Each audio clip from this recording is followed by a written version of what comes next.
I do. For the next part of the series of the tools that I use to make armor, we will be looking at edge rolling.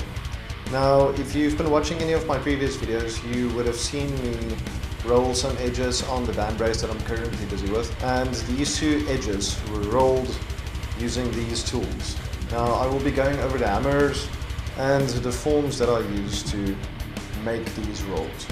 Now, there's a lot of different types of rolls. You get square rolls, you get triangular rolls. It's all just about the profile of the actual roll of metal. Now, if you've watched any of my videos, you would have probably seen me use this hammer quite a lot. This is a non-rebound hammer, which means it doesn't bounce back when you hit something, but it has a soft face. It does not damage or mar your arm.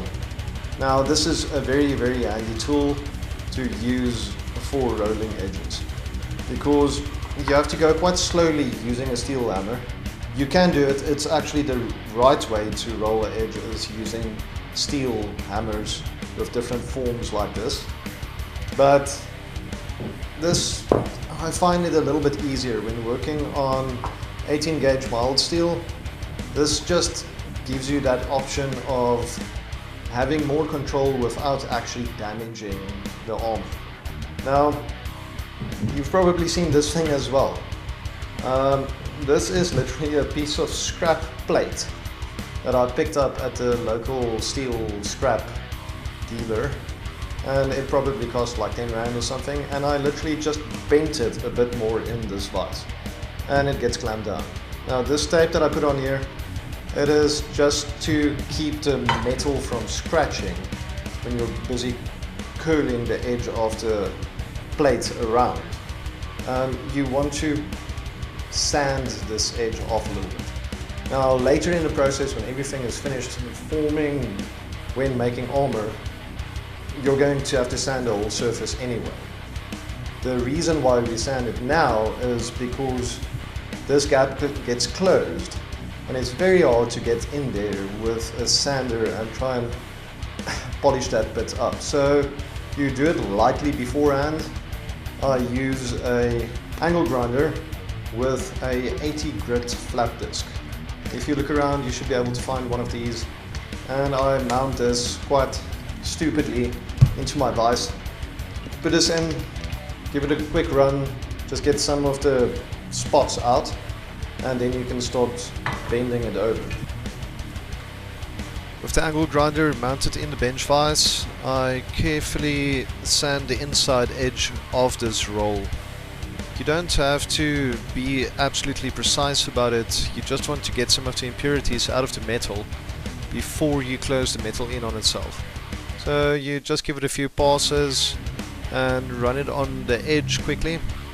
Just be careful not to run the plate on the edge of the sanding disc itself, because that'll leave grooves in the metal, which might be a mission to get out later. Once you're happy that you sanded the plate enough, you can go on to rolling the metal. With our scrap metal edge rolling tool held securely in the vise, you offer your sanded plate up to it. Now, you want to make sure that you have it in the right position. This roll starts off with about 1 centimeters of overlap on the edge rolling tool. As you're hammering it, you want to work in passes from one side. Go slowly and work softly. If you go over a part that hasn't bent far enough compared to the rest of the parts, just go back and bend it down a little bit more. Now, you want to bend it over as far as you can, at least more than 90 degrees, before you take it down to the table to bend it further.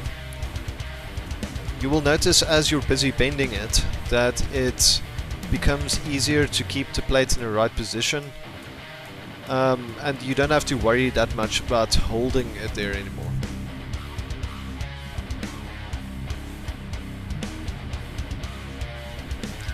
Here you can see the metal is bent more than 90 degrees, so now you can lay the metal flat down on the table and work down onto it. You don't want to just smack it over so that it goes flat. you want to work down into the metal a little bit to break the roll, to make it curl over more into a circle instead of just flattening it out. As per the previous part, work in passes, go from one side to the next. You'll notice it's really not that difficult with this kind of 18 gauge mild steel. Just go from one side to the next, work in passes, work slowly, make sure you get the bits even. As you go on, it'll start to even out even more. Here I'm using a piece of mild steel wire, I think it's 1.6mm wire, just as a support for the roll on the inside. This helps to ensure that as you're bending the roll closed, that the roll doesn't collapse in on itself and just become flat. Now, with this in there, you can really start hammering down and applying a lot of force to get that metal where you want it to go. We will remove this piece of wire afterwards. You don't have to remove it. Sometimes you leave the piece of wire in as extra strength to the metal, but it's not required. If you want to remove the piece of metal, you need to make sure that you don't hammer the roll completely closed in this process. You will do the final closing after the piece of wire is removed.